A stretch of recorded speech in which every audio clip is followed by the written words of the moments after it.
Então é um método bem básico, na verdade. Muitas pessoas perguntam, e quando eu mostro essas técnicas, algumas pessoas dizem assim: ah, mas eu conheço a técnica da tabuada do 9. Todo mundo brinca com a do 9, né? Então eu já estava esperando que ela fosse aparecer nos comentários.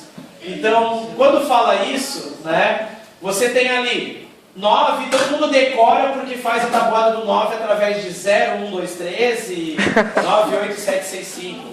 Eu não gosto de usar essa técnica, mas tudo bem, eu vou fazer de um outro jeito. Eu fui tentar usar essa técnica uma vez na prova e me veio, porque depois eu fiquei embaralhada.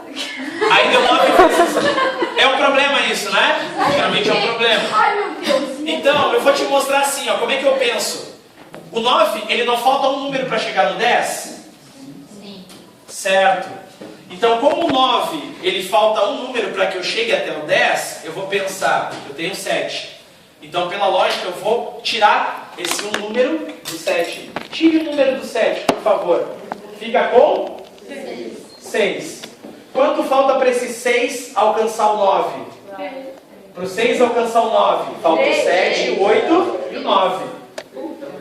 Ai, dá 8, qualquer. Qualquer número, 9 vezes 4.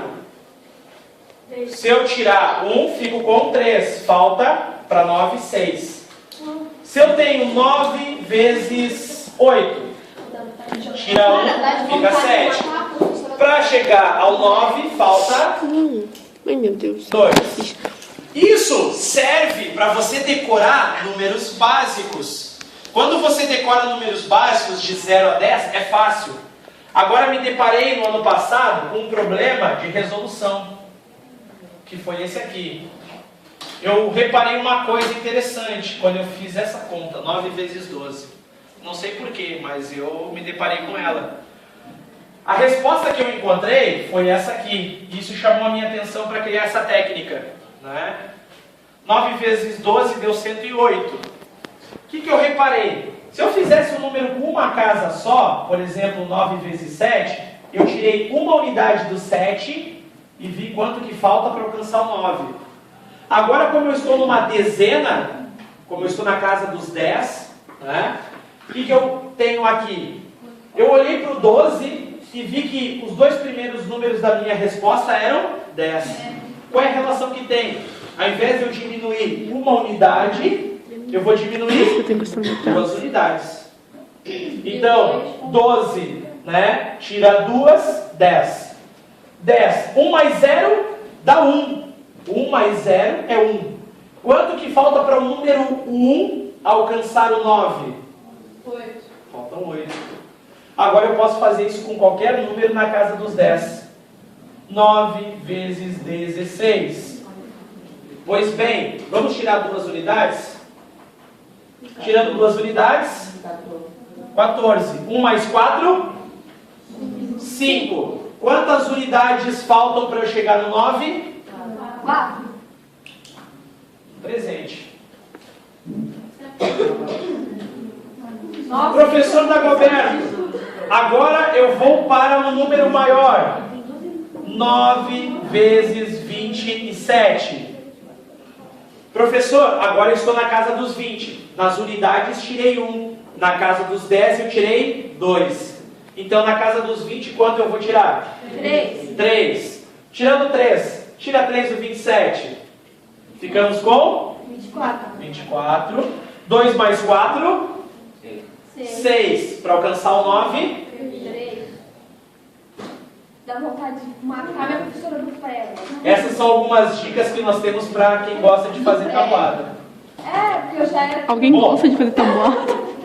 Pessoal, só centralize que é bem fácil isso, né? Mas, assim, ó, foi do dia para a noite? Não, gente. Você vai observando isso dia após dia, né? Você vai repetindo contas, você vai fazendo e vai aprendendo.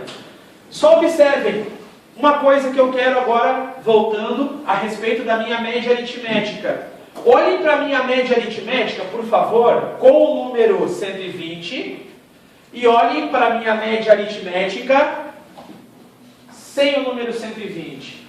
Será que realmente essa média é um bom valor de referência para esses dados estatísticos? Essa é a minha pergunta. Observando o que o número faz da minha média. Olhem a diferença. Então, por causa disso, eu posso responder, basicamente, que não. Né? Por que não é um valor como referência?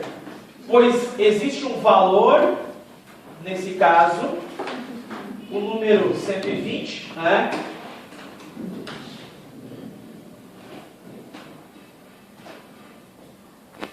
Um valor que altera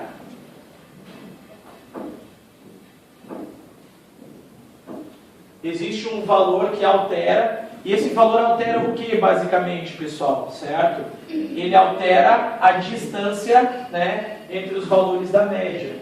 Então, ele altera, no caso, o resultado. Aí eu botei distância. Exato, essa distância. O 120 ele está muito afastado de todos os valores. Então, por causa disso, o que eu posso concluir? Né? Que esse número ele acaba, senhores, puxando a minha média para cima. Pegue agora essa situação numa avaliação. Você faz várias avaliações, tirando na grande maioria notas entre 5 e 7,5. E numa delas, por exemplo, ou em duas, você acaba tirando 10. O que acaba acontecendo se todas tiverem o mesmo peso? A sua média, ela acaba, né, subindo. Mas por quê? Por causa que essas duas notas maiores, elas estão destoando da maioria. Então, nem sempre, através disso, eu posso ver que nem sempre a média, pessoal, ela vai servir como uma referência para cálculo estatístico. Então, nesse caso, vamos tentar usar um outro valor. Por exemplo, se eu tentasse usar aqui como referência a mediana, o que a minha mediana faz? Ela divide a minha série estatística em duas partes iguais. Então, nesses valores aqui, 25, 32, 36, 44, 51 e 120, como são 6 números, a minha mediana seria o quê? A média entre o 36 e o 44. Fazendo a média entre eles, a minha mediana seria basicamente 36 mais 44 dividido por 2. Olha só, 36 mais 44, né, nós teríamos exatamente 80? Isso. Dividido por 2, 40.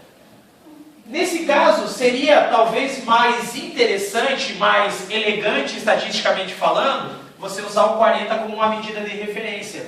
O que significa para nós esse 40? Significa dizer que metade dos meus valores estão abaixo de 40. Então, quer dizer, se eu tenho uma metade abaixo, eu também tenho uma outra metade acima. Isso é uma prova, pessoal, e até pelo que vocês podem ver, o número 40, ele até está mais próximo da grande maioria dos números. Agora observem a minha média. A minha média, se eu for tomar ela como referência aqui, quantos números estão acima da média? Apenas um. Esse aqui está próximo, mas não está na média, está abaixo. Então, por isso, nem sempre, em todas as situações da estatística, a média vai ser uma medida tida como base de referência. Em muitos casos, você vai precisar usar a mediana. A mediana, como exemplo também de estatística, ela é bastante usada, pessoal, quando, por exemplo, né, o meu objeto de estudo é a quantidade de salários numa empresa. Imagine, por exemplo, a situação onde você tem, né, várias pessoas ganhando abaixo de R$1.000 e, de repente, aparece um salário de R$2.000. O que acontece? Esse salário de R$2.000, ele vai ajudar a minha média a ficar alta. Mas a grande maioria, muitas vezes, nem chega na metade desses 2.000. Então, quer dizer, a minha mediana é mais interessante ser utilizada para esse caso, porque eu vou conseguir dividir exatamente a minha amostra em duas partes iguais. Ok? Então, beleza.